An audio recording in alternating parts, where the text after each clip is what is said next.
what is grammar and what is the importance of grammar in English language. English language है क्या? एक भाषा है. हम तुमको बता भी चुके हैं कि लैंग्वेज मतलब भाषा होता है. भाषा जो है विश्व में अनेक बोली जाती है. Many types of the languages are spoken all over the world. Not particular language is spoken. In India also there is an example of language. If to take the example of India, in India there are different types of the languages that are spoken here and there. Someone speaks Bengali, someone speaks Madrasi, someone speaks Bhojpuri and so. तो सबसे बड़ा चीज़ है कि अगर हम भाषा को हमने क्लासिफाइड किए थे तो उसमें दो तरह की दो पार्ट मैंने डिफाइन किया था प्रीवियस चैप्टर में, ऑर्थोलॉजी और इटोमोलॉजी. ऑर्थोलॉजी में हम बताते हैं कि यह एक वर्तनी है जिसको हिंदी में वर्तनी कहते हैं. वर्तनी में क ख ग घ हिंदी में होता है, इंग्लिश में ABCD Z तक होता है. And already you know it well that there are 4 types of the letters. Capital में जो है कर्सिव होता है और एक जो है कंपोजिंग वाला लेटर होता है, उसके दो होते हैं. तो 4 हमारे इंग्लिश के लेटर्स होते हैं. और समस्या ये है कि हिंदी में जो है हमारे लेटर डिफरेंट नहीं होते हैं, उसके 4 लेटर्स नहीं होते हैं. एक हिंदी का एक ही लेटर होता है जिसमें जो है 2 होता है, एक वावेल और एक कॉन्सोनेंट होता है जिसको हम लोग कहते हैं कि स्वर और व्यंजन है.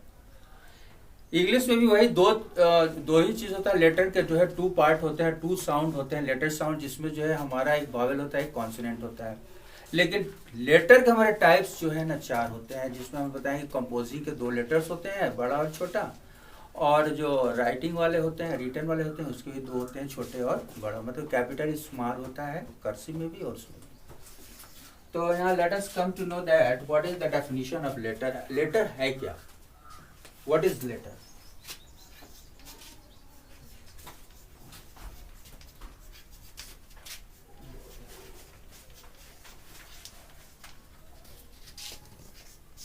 Answer. What is letter? A letter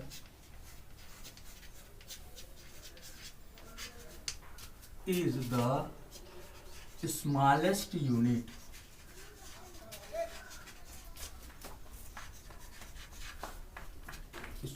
unit of alphabet.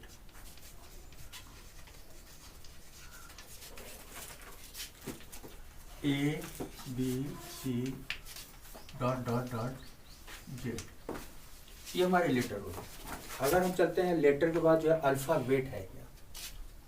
ये लेटर का एक ग्रुप हो जाता है, A to Z हो जाता है, और जो A to Z का जो ग्रुप होता है वो हमारा अल्फाबेट हो जाता है, जिसको हम लोग वर्णाक्षर बोलते हैं. माने अक्षरों का वर्ण. ठीक है ना. पहचान जो होता है अक्षरों का अलग अलग है कि नहीं है. A का जो साउंड प्रोड्यूस करते हैं हम लोग, A का अ से होता है, B, C, D जो हमारे वर्ण है. ठीक है ना. अक्षरों का जो वर्ण होता है उसको लोग हिंदी में वर्णाक्षर कहते हैं और इंग्लिश में वो लोग उसको अल्फाबेट कहते हैं. तो नेक्स्ट क्वेश्चन है कि अल्फाबेट क्या है? What is alphabet?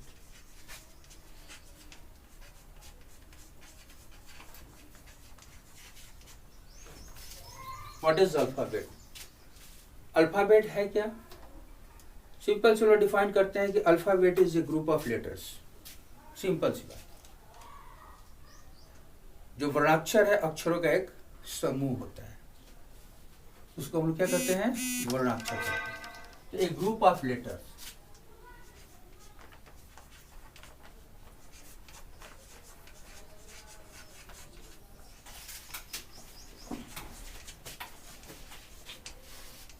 is called alphabet.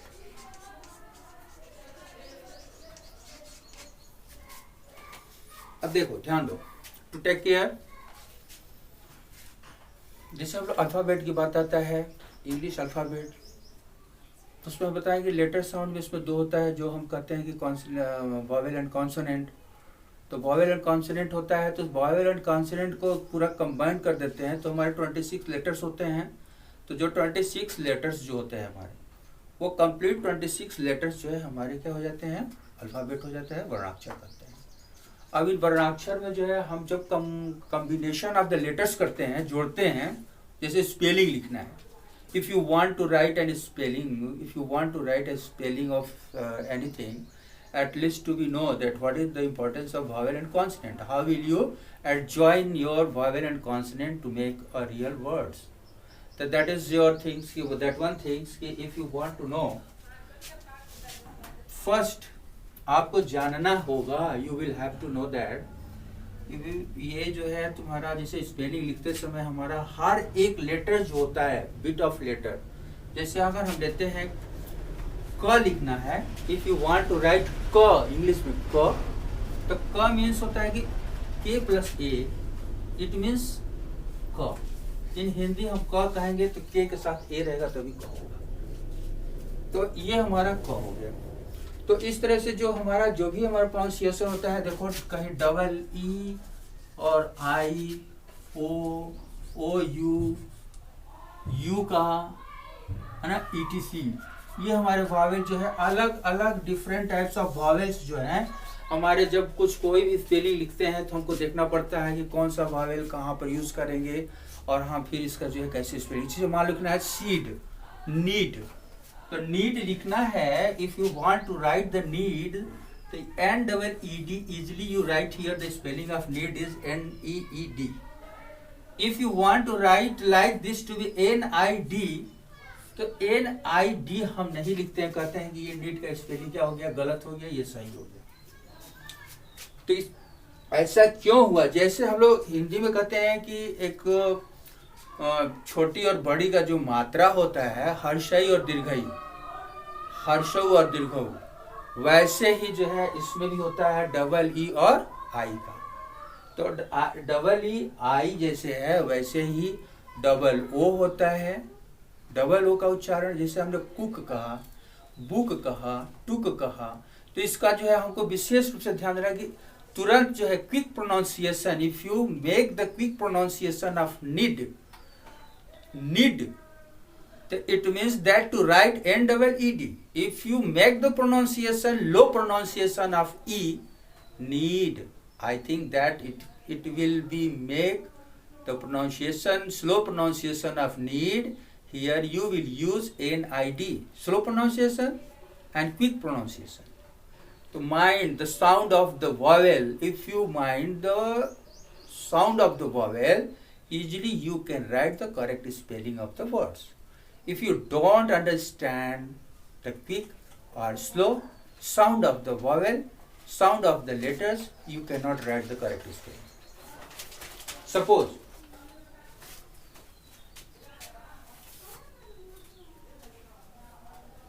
took, took, cook and book. O, pronunciation of O, quick pronunciation of, quick pronunciation, double O. Okay? So here are one thing that to mind here, कि pronunciation depends upon the vowel, quick pronunciation, slow pronunciation. Come here. If you want to say that, come here. Come here, come. COM and E, come.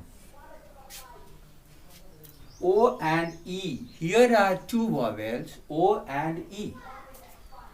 Already I have taught you after CO, O makes the C as the pronunciation of K. C से क हो गया क्योंकि C के बाद O है, और क हो गया, तो अब इसके बाद M है और E है, तो मेरा कम हो गया, तो ये हमारा कम हो गया। वैसे ही कभी चीज इस पर ध्यान देना होगा, ये हमारा जो वावेल होता है O और E के बीच में जो मेरा एक कॉन्सोनेंट M पड़ा हुआ है, तो हमको इसका प्रोनाउंसिएशन में जो है हम कम कहेंगे। कम में E लिखा है, इसका मतलब ये नहीं कि माँ के साथ जो है ए का उच्चारण करना है। ये E यहाँ जो है हमारा इतना क्विक प्रोनाउंसिएशन करेंगे, क्विक प्रोनाउंसिएशन कम, कम कहेंगे। अब ई का उसमें जो है प्रोनाउंसिएशन नहीं कर देंगे तो ई का प्रोनाउंसिएशन करके देखो, वर्ड हमारा गलत हो जाएगा। तो इसलिए हम इसको कहेंगे COME, come, come. Okay, suppose if you want to write here BIT and BITE, if you write here BITE, it means bite. BITE means bite. And if you write here BIT, beat, beat, slow pronunciation. And now here are two vowel I and E. Now you have to make the quick pronunciation BIT, bite, bite. Okay, same things. So alphabet.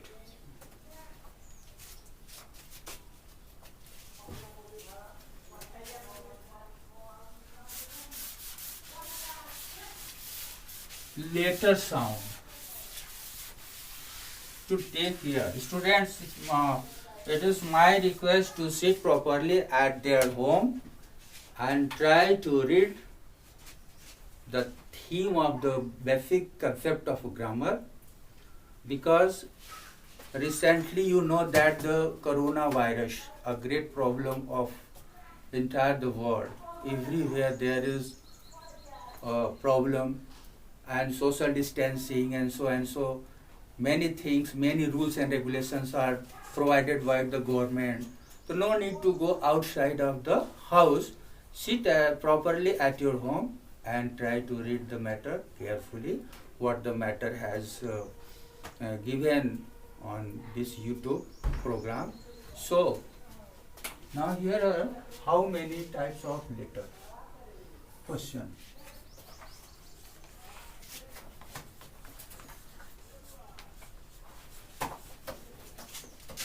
How many types of letter? How many types of letter?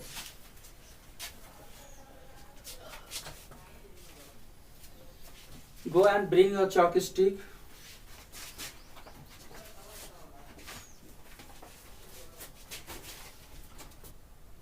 Sometimes you know it well that the letter becomes the silent. Silency of the letters. Do you know that what is the sense of the silent letter? Suppose to take the no, KNOW. K is the silent letter of this word. Knowledge. K is the silent letter of knowledge. If there are continued consonant is going on in a word, one consonant will be silent and next one consonant will be make the pronunciation. अगर दो consonant एक साथ होंगे ना, एक consonant को जो है हम लोग क्या कर देते हैं, लोप हो जाता है, दूसरे कॉन्सोनेंट से हम लोग का प्रोनाउंसिएशन होता है। जैसे हमने नॉलेज कहा तो के और एन ही दोनों जो है हमारा कॉन्सोनेंट होता है ना नॉलेज में, के और एन होता है। तो के और एन जो दो होते हैं उस पर विशेष तुम लोग को ध्यान देना होगा कि के और एन में जो है के जो है साइलेंट हो जाता है, एन से हम लोग शुरू कर देते हैं। ठीक है ना। तो बहुत सारा ऐसा तुम लोग को वर्ड मिलेगा जिसमें साइलेंट होता है। साइलेंट बाद में देखो यहाँ पर लेटर कितने होते हैं। There are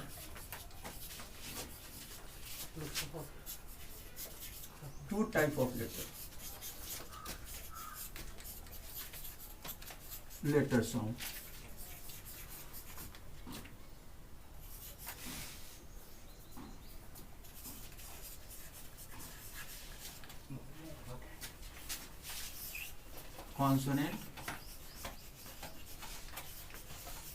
Consonant sound and second vowel sound.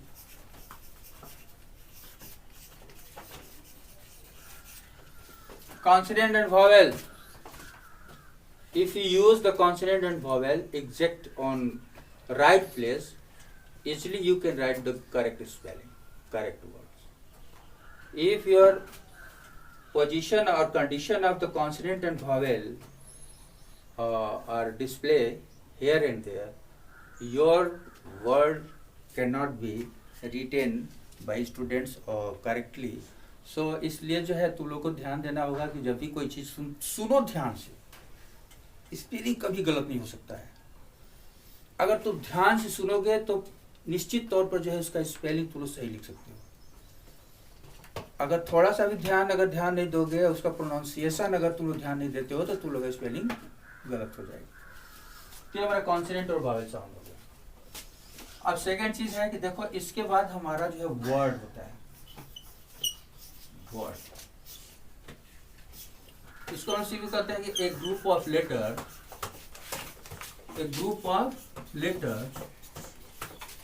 which makes the correct sense। अब ध्यान दो, ग्रुप ऑफ लेटर कुछ भी लिख देंगे तो थोड़ा ना वर्ड बन जाएगा। ऐसा ग्रुप ऑफ लेटर जिसका कोई करेक्ट सेंस निकले, तभी तो लेटर बताया। जैसे मैंने लिख दिया BYO, ये क्या होगा? ये BYO से कुछ नहीं होगा।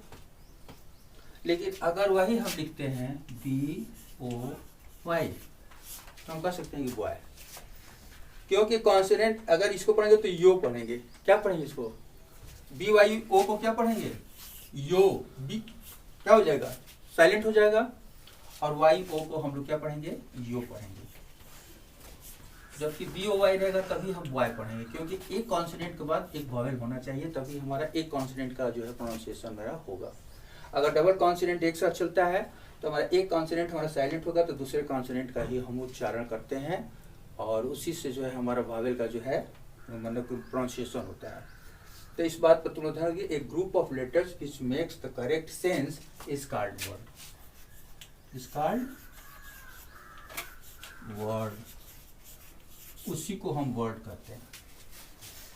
अब वर्ड कितने प्रकार के होते हैं? देखो बेटा, हिंदी में वर्ड दो तरह के होते हैं। शब्दों को दो भाग में बांटा जाता है, एक सार्थक और निरर्थक।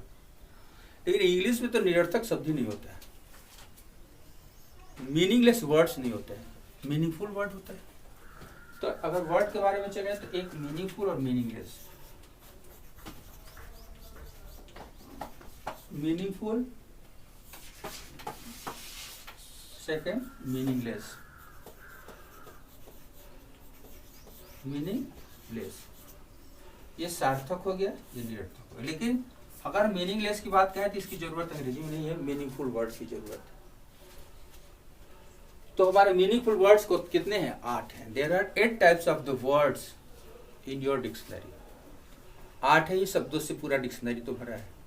या तो नाउन है, ना तो प्रोनाउन है, नहीं तो एडजेक्टिव है, नहीं तो वर्ब है, नहीं तो एडवर्ब है, नहीं तो कंजक्शन है, नहीं तो प्रीपोजिशन है, नहीं तो इंटरजेक्शन है। इससे ज्यादा कौन सा वर्ड दिया हुआ है? उसमें कुछ नहीं। 8 ही वर्ड का जो है पूरा जो है बृहद रूप से जो है उसका जो है अलग अलग सबका नाम। जैसे नाउन में लेते हैं तो एक ही नाम तो है नहीं नाउन का। नाउन में 5 तरह का नाम हो जाता है। कब प्रॉपर नाउन होगा? तो प्रॉपर नाउन में शेक्सपियर है, कालिदास है, तुम और बच्चों का नाम है, students name, boys and girls, male and female. Common noun में जाते हैं, एक जात वर्ग का नाम हो जाता है, तो उसमें जो है क्लास का अलग अलग डिफरेंट नेम्स हो जाते हैं। वैसे हमारा जो है प्रॉपर और कॉमन मटेरियल है, सब्सटेंस नेम, पूरे इंटायर वर्ड का याद कर लो, उसी डिक्शनरी में दिया हुआ है। सारे सब्सटेंस का नेम अंग्रेजी में, जैसे स्पाइसेस का नाम तुम लोग याद करो, जैसे मसाले का नाम, या घर के जो भी टूल्स हैं, तुम्हारे किचन के जो भी चीज़ हैं, थिंग्स हैं, या अगर सबका अंग्रेजी जानते हो तो वही सब हमारा मटेरियल नाउन्स में आ जाता है।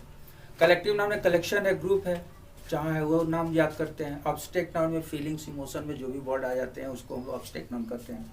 तो 5 तरह के जो है जो शब्द होते हैं नाउन का, पूरे डिक्शनरी में जो दिया हुआ है नाम वाला शब्द, वो हमारे 5 होता है।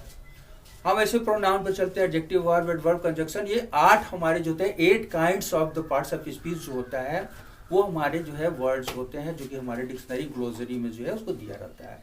तो मेरा रिक्वेस्ट रहेगा to all of you to learn the parts of speech as well as the dictionary has provided you different types of the words as the verb, adverb, conjunction, preposition। तो कलेक्ट और उसका एक group बनाओ कि verbs के जितने भी हैं उसका तैयार करो, एडवर्ब का अलग से तैयार करो, एडजेक्टिव को तैयार रखो। अब इसको भी हम ध्यान देते हैं कि कुछ ऐसे जैसे सीरियस है, गंभीर है, तो क्या है भाई? तो अब्स्ट्रैक्ट है। सीरियसली कर देते हैं, अगर हम कह देते हैं कि सीरियसली, गंभीरता पूर्वक, कहते हैं कि एडवर्ब है। तो तो अब इसको ध्यान देखना होगा कि हम कैसे जो है एडवर्ब बनाते हैं। हैप्पी है, हैप्पीली कर देते हैं। तो जब हम आगे चलते हैं तो हम लोग पार्ट्स ऑफ स्पीच पर जो है इस पर मतलब कंसेप्ट को जो है हम लोग फिर करेंगे, क्लिक करेंगे इसके बाद। तो पहले हम इसको जान लें। तो ये वर्ड का हो गया टोटल। 2 तरह के वर्ड होते हैं, एक तो हमारा पार्ट्स ऑफ स्पीच हो गया जिसमें 8 होते हैं, और 8 का मैं अलग से डिफाइन करूंगा और इसके बारे में थोड़ा विशेष ध्यान दोगे। और भी मैंने बताया कि डिक्शनरी में 8 ही वर्ड दिया हुआ है। तो आज रात में सो कर बैठ कर जैसे भी होगा रीड द मैटर केयरफुली जो डिक्शनरी में दिया हुआ है। फिर अगला बार जो है नेक्स्ट डे हम लोग जो है इस पर जो है चर्चा करेंगे और इसके बारे में हम बताएंगे। तो ये हमारा वर्ड हो गया। देखो ये जब वर्ड बन जाता है तो फिर हम एक क्वेश्चन लेके चलते हैं कि वर्ड से जो हम वाक्य बनाएंगे। नहीं, पहले हम छोटा सा वाक्यांश को जाने जिसको हम लोग कहते हैं फ्रेज। तो फ्रेज को जान लो एक छोटा सा बस last. What is phrase? Simple सी बात है, what is phrase? What is phrase? आखिर ये वाक्यांश क्या है? इसको वाक्यांश कहते हैं फ्रेज को। तो फ्रेज क्या है? ए phrase is a part of sentence. A phrase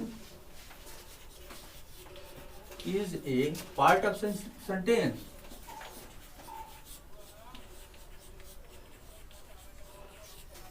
which has no subject and predicate. Which has no subject and predicate.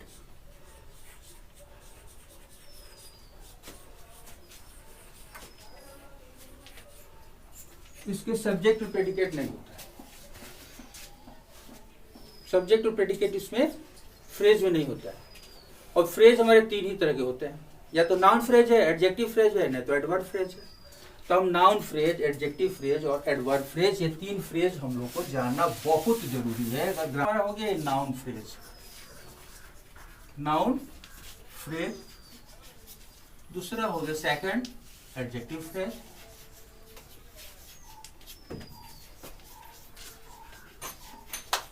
And third adverb phrase. Adverb phrase,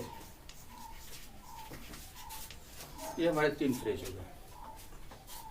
अब इस पर जो है हम लोग डिस्क्लोज करेंगे इसको कि नाउन फ्रेज क्या होता है, एडजेक्टिव फ्रेज और एडवर्ब फ्रेज क्या होता है। पहले तो ये जानो कि फ्रेज है क्या। जैसे मैंने कहा jack of all master of none हम कहते हैं, master of none. All things bright, all things bright and beautiful, all things bright and beautiful. All things जो है देखो यहाँ पर, all things bright and beautiful.